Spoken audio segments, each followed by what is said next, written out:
We're picking up on the topic on weak bases. There are many similarities between weak acids and weak bases in terms of mathematical expression. But remember that when acids ionize, they release the acid ion hydrogen. When bases ionize, they release the hydroxide ion. So, weak bases, when they are placed into water, abstract protons. They remove protons. They steal them away. Let's use a generic letter B for any substance acting as a base. When put into water,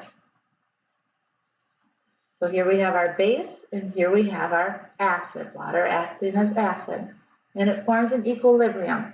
That base extracts the proton from the water, forming the conjugate acid. And since that is without an H, we are left with OH minus, which is the conjugate base of water. Again, we have a base. Here would be its conjugate acid. It has extracted the proton from water, leaving it with OH. So we have acid, water acting as an acid, its conjugate base, hydroxide. The solution becomes basic due to the hydroxide formation. As with any dissociation, we can express this in terms of an equilibrium constant. The equilibrium constant associated with bases is known as the Kb value. The equilibrium ionization constant for a base, which is products over reactants, where the pure liquid of water drops out.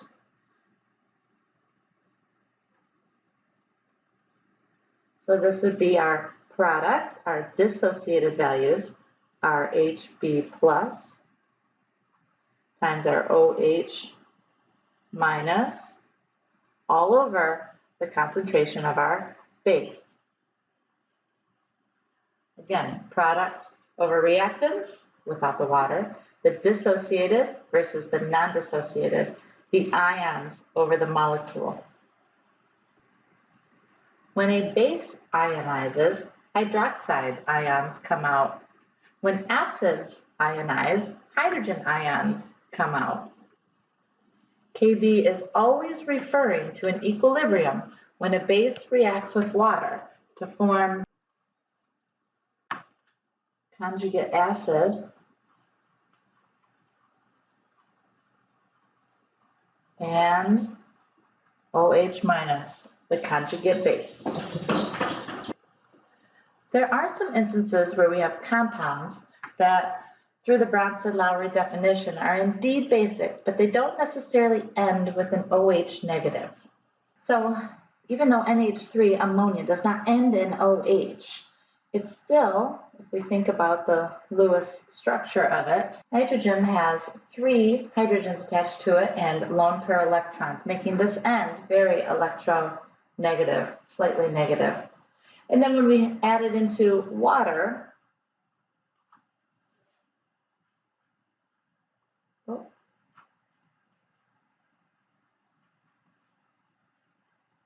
we know that the hydrogen side of the water molecule is slightly positive.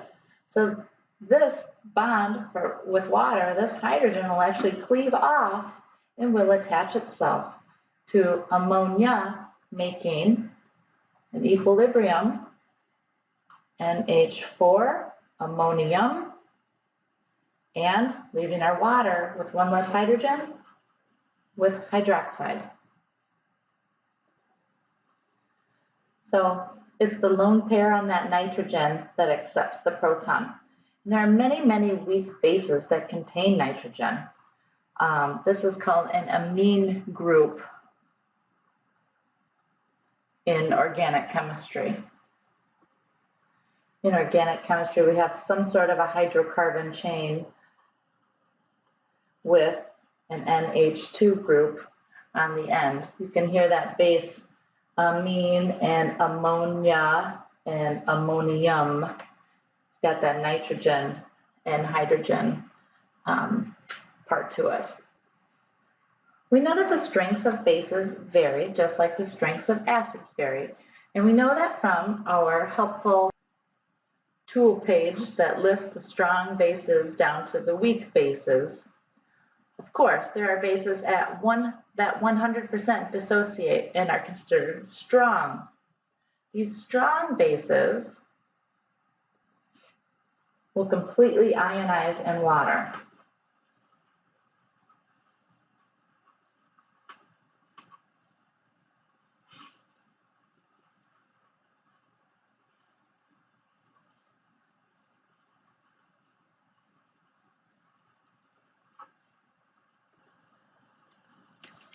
These strong bases come from our first family on the periodic table, are alkali metals. So we have potassium hydroxide, lithium hydroxide, sodium hydroxide, rubidium hydroxide, cesium hydroxide. These strong bases do not have a Kb value. Also, the heavy metals from group 2A, so also strontium hydroxide, and barium hydroxide, also completely 100% dissociate and would not have a Kb value. So just as we had 7 strong acids that we needed to be able to recognize, there's 7 strong bases that you need to be able to recognize. They do not have a Kb value. They 100% dissociate, so we do not need an equilibrium concentration. One more to add to that, ammonium, NH4OH. The ammonium ions 100% dissociate. So we have our strong bases being our alkali metals, our 5 alkali metals, our 2 from group 2, and then our ammonium hydroxide. All other bases are weak and have a Kb value. And again, just like our Ka values on the back of our Appendix D page, we are given a much smaller list of bases with their Kb values. Let's look at an example problem. It wants us to calculate the pH of a solution of 4.0 molar pyridine. Pyridine is a base, it's a nitrogen-based base, where it's an aromatic ring, 1, 2, 3, 4, 5, 6, and it's got our nitrogen up here with our 2 lone pairs. And so when it is combined with water, so we have our water, again, remember that this is a slightly positive end, this is a slightly negative end, so it's going to cleave, and that hydrogen is going to then attach there. So we have my water as, well, water's conjugate base would be OH, and pyridine's conjugate acid, as it has the H positive attached to it. So pyridine is an aromatic hydrocarbon that acts as a base, which is an organic base whose functional group contains that nitrogen. Perhaps you've heard of it if you've had anatomy and physiology or biology class where you've talked about amino acids.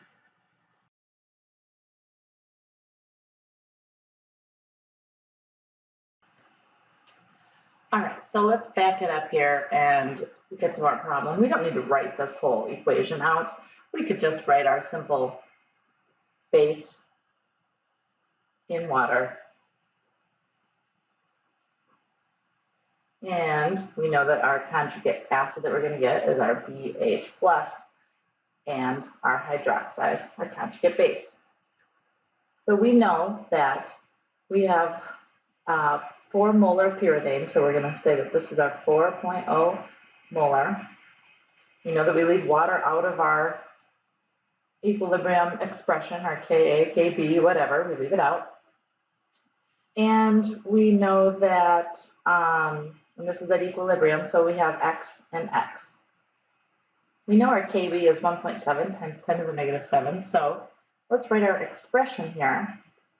we know that Kb is equal to our products, so x times x, which is x squared, over our reactant, which is 4.0 molar, and that Kb is 1.7 times 10 to the negative 9. So we're going to just multiply here, 1.7 times 10 to the negative 9 times 4. Get our calculator out. 1.7 times 10 to the negative 9 times 4.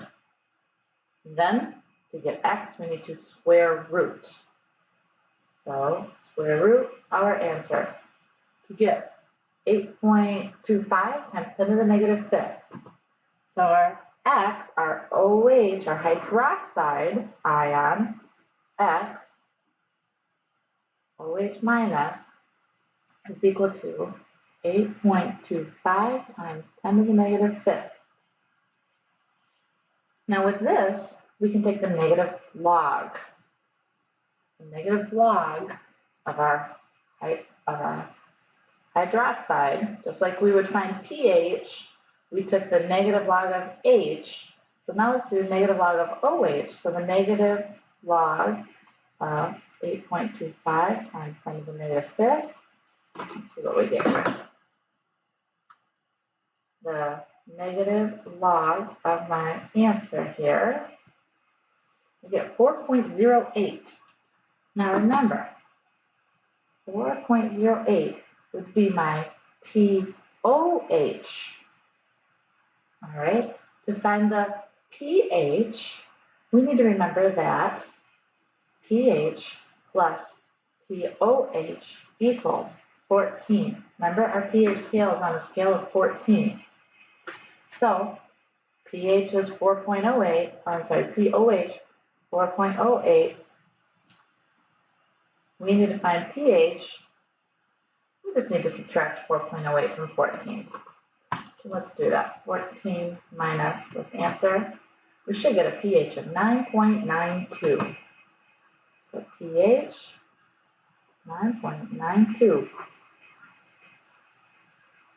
All right, let's do another problem. And actually, before moving on, notice that finding when we have a weak base, there's one extra little step that we had to add in there. Because before with the weak acid, we were able to find X, which was our H+, and just do the negative log of that, and we would get our pH. But in this case, when we're dealing with a base, our X is standing for the hydroxide ion concentration. So when we take the negative log of that concentration, that's our pOH. So we do need to subtract the number that we get when we're dealing with bases, subtract that pOH from 14 to get our pH.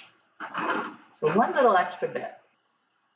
Let's look at this next one. We want to calculate the concentration of the hydroxide ion in a solution of ammonia. So ammonia is NH3, and it's in water. It's in dynamic equilibrium with our NH4 plus and OH minus. Okay, so we have 0.15 molar of ammonia. All right, and we have X amount of our conjugate acid and our conjugate base, but we want to know our conjugate base. So here's what we want. So we're going to take our chart over here, our appendix D, to find our Kb for ammonia is 1.8 times 10 to the negative 5th. So Kb 1.8 times 10 to the negative 5th. So we can set that equal to 1.8 times 10 to the negative 5th is equal to our products over reactants. So x times x, which is x squared, over 0.15 m. So let's solve for x. And when we solve for x, we will have our hydroxide ion concentration.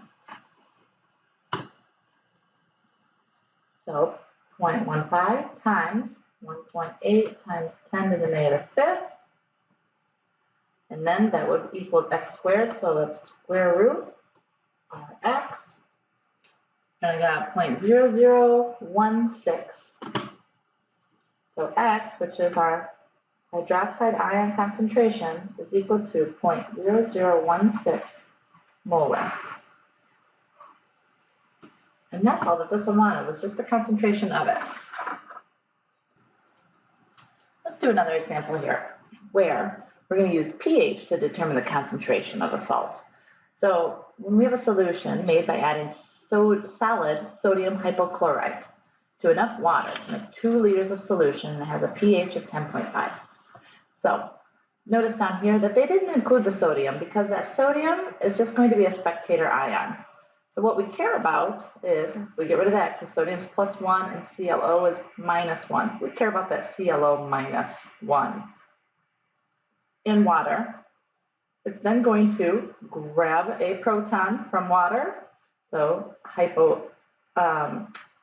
have our hypochlorite, so then we have hypochlorous acid and our hydroxide. Remember, since we took an H from our water, we're left with OH, our hydroxide. So first, let's write down what we know. We have a pH of 10.5. But more importantly, especially since we're dealing with a base here, which by the way, sodium hypochlorite is bleach. So we're dealing with a base, we care about the pOH. So to find that, we're going to do 14 minus 10.5 to give us a pOH of 3.5. Now with that, we can 10 to the negative 3.5 will give me my hydroxide concentration. Remember, we could do this with pH. If I did 10 to the negative 3.5, or 10.5, sorry, I would get my hydrogen ion concentration. But I don't care about the hydrogen ion concentration in this case because I'm given Kb, and we want, let's see, the number of sodium hypochlorite. So we want this. We want our base part. So let's do 10 to the negative 3.5, and we should get 10 to the negative 3.5. 3.16 times 10 to the negative 4th. 3.16 times 10 to the negative 4th is our OH minus concentration. So I know my OH minus, and I also then know my conjugate acid concentration, right? Because we would represent this as X and X. So let's set up our Kb. Kb is equal to our products over reactants. So we have our OH minus concentration times our HClO concentration, which are both this. So we can do 3.16 times 10 to the negative 4th, and we can square it over our reactants. Water goes right out of it. That shouldn't be aqueous, it should be liquid. Our ClO minus. And then we know that this is equal to the Kb, it tells us, equals 3.3 times 10 to the negative 7th. So let's plug this in, and we would have 3.3 times 10 to the negative 7 times X equals 3.16 times 10 to the negative 4th squared. And we know algebraically, we can interchangeably switch these two, but if you're not comfortable with that, that's fine. We'll just write this out. 3.3 times 10 to the negative 7th, we're going to call this X, which we know is our ClO minus, is equal to 3.16 times 10 to the negative 4th squared.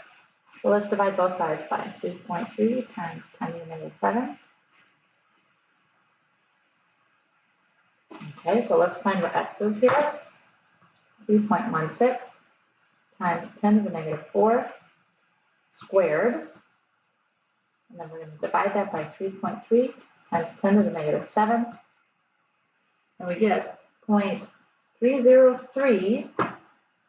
So our ClO minus concentration is 0.303 molarity. But we want to know the number of moles of sodium hypochlorite that was added per water. Now molarity is also equal to, well, its units, 303 moles per liter. So how many liters do we have here? There's 2 liters of solution. So I want to get rid of liter. I got to have liters up here. There's 2 liters. So 0.303 times 2, we get 0.605. I didn't round in that last one. 0.605 moles of ClO minus. Okay, so for this one, we kind of worked backwards. So we were given pH, so we had to find pOH. We then took 10 to the negative 3.15 to get our OH concentration. We know that with our OH concentration, we also knew that conjugate acids concentration. So when we set up that Kb and we do products over reactants, we could just square that concentration. We could have just done 3.16 times 10 to the negative 4 times 3.16 times 10 to the negative 4. It'd get us in the same place. Products over reactant, our reactant being what we wanted to find, the hypochlorite. Hypochlorite is equal to the Kb. So when we solved for our concentration, 0.303 molar, actually it was 0.30259, but anyways, I didn't round it to the very end. That's moles per liter. That's what molarity stands for. It wanted just moles. So we had to look to see it, and it told us that this came in a 2-liter solution. So we got rid of our liters here by multiplying by 2 to get 0.605 moles of hypochlorite. Let's try this one. Solution of ammonia in water. So we have NH3 and H2O. We know it's in dynamic equilibrium with NH4 because we have our ammonia, which is our base. Our water is acting as the acid. So NH3 is going to form our conjugate acid. It's going to grab that proton. And conjugate base for H2O. Since H2O lost a proton, it is now OH negative, conjugate base. We know that its pH is 11.17. So that also means that our pOH, since this is a base, we need to do 14 minus 11.7, which would give us 2.83. So we are then going to take our pOH, and similar to like we did with the last problem, we're going to do 10 to the negative 2.83 to find the concentration of our hydroxide. So 10 to the negative 2.83 should give us a concentration of our base at 0.00148. Let's go. 0.00148 is equal to the concentration of our hydroxide, our base. And we're given, actually, we need to look up our Kb for ammonia. And on our appendix D, we know our Kb for ammonia is 1.8 times 10 to the negative 5. So Kb, 1.8 times 10 to the negative 5. And we know that Kb is equal to our products over our reactants. We needed our OH concentration so we could do our products over reactants to find out what molarity that solution is of ammonia. So we're going to do 0.00148 squared, since we know that hydroxide and the ammonium are in equal concentrations with one another, over X, which is our NH3. So let's solve this to find our concentration of our NH3. We're going to do 1.8 times 10 to the negative 5th times X is equal to 0.00148 squared. That's kind of smushed there, sorry. Then divide both by. So let's plug this into our calculator. 0.00148 squared divided by 1.8 times 10 to the negative 5. We should get an ammonia concentration of 0.122 for our base solution. Let's double check that here we go. What's the molarity of the solution? There we go. Our ammonia, we calculated for our X, which is what our solution that we started with, this NH3, by taking our pH, subtracting it from 14 to find our POH, because we know that ammonia in water forms ammonium and a hydroxide ion concentration. We can find this hydroxide ion concentration by taking our POH and doing 10 to the negative POH to get our OH concentration.